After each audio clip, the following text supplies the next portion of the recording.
focus of the school bond that we're pursuing really takes into account all three of our buildings. The biggest renovations would be done at the high school. So what we've proposed is actually changing that building over to a 7-12 facility and moving our middle school students up there. We are in a declining enrollment basis, so we don't need the square footage that we have right now, and trying to be good stewards of the money that is available to the community. We asked, is it time to consolidate from 4 buildings down to 3? So just looking at our declining enrollment and what the needs of our community are, it was time to at least explore the option of doing the 7-12 building up at the high school. The bulk of that building, the main part of that building, was built in the early 70s, and it just needs a lot of attention at this point in time. Complete renovation of the old part of that school, and then some additions that would be put onto it to accommodate for the junior and senior high school students being up there together in separate wings. It would also include, total updates to our shops, kitchen, music rooms. Basically, it would look like a brand new building when we got done. The Sullivan and Hickok elementary schools would, for the most part, get facelifts throughout the buildings. All the classrooms and hallways would be redone to where they look like new buildings, and also the kitchens would be redone. And then also at the Hickok building, there is some structural issues with the windows and the walls, primarily on the north side of that building, that would be addressed in this bond as well. Another thing is not handicap accessible. I have a grandson that was in a wheelchair, and he's doing well now, but he wouldn't be able to go down the steps to the band and to the choir. So there's a lot of things that need to be updated for people that are handicapped. So as a parent, right now you're having 4 transitions between Hickok to Sullivan, Sullivan to Kepley, and Kepley to the high school.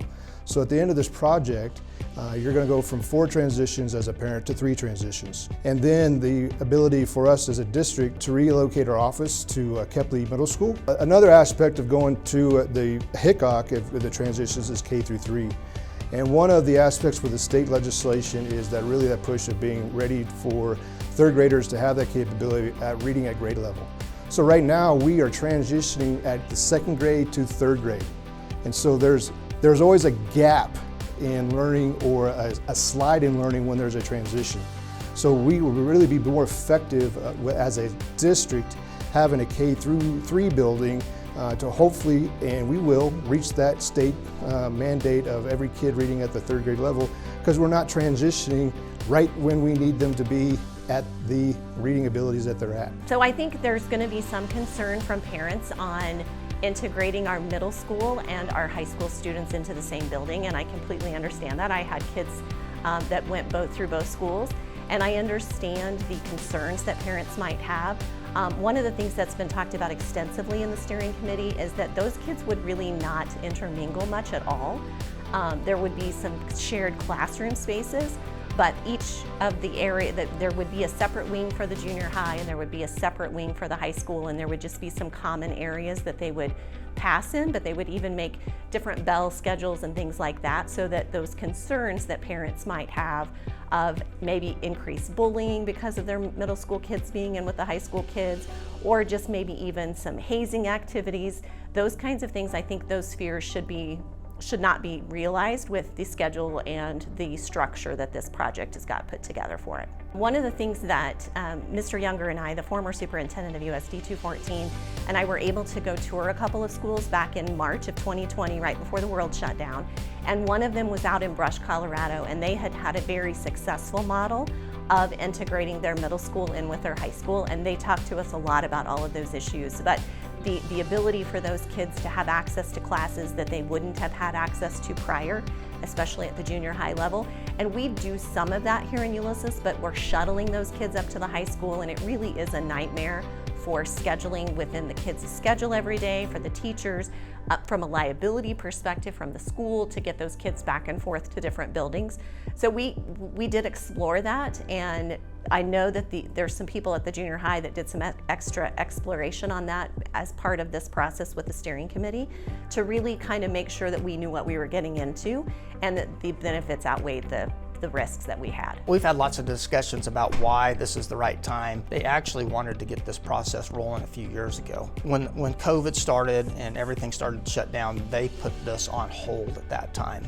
We feel really good about where we're at right now as far as the community and COVID and everything, and we are to the point we're ready to move forward with these projects. One of the things that we do know too is we've been fortunate that our assessed valuation has increased over the last year, which has helped us with our mill rate. So this last year, we were actually able to drop our general mill rate by 5 mills as a district. So as we start to look at the mills that this bond will take, it kind of makes that a little more doable too at this point in time. We are looking at just under a $45 million bond. It's $44,750,000 bond that would be financed over a 25-year period. Bonds can be financed 2 different ways. Traditionally, bonds are financed through local property tax, through the mill rate, but there have been a number of schools and communities here in the last few years that have also utilized sales taxes to help pay for those bonds. So after a lot of discussion and deliberation with the committee and with the board, we've decided to try to do a combination of those 2 taxes in order to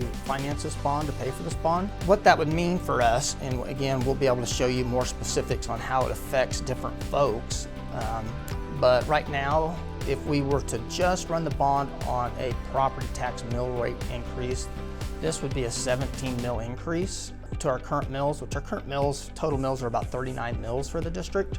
But if we run a 1-cent sales tax and we pass a 1-cent sales tax, then those mills drop to 12 mills for this bond.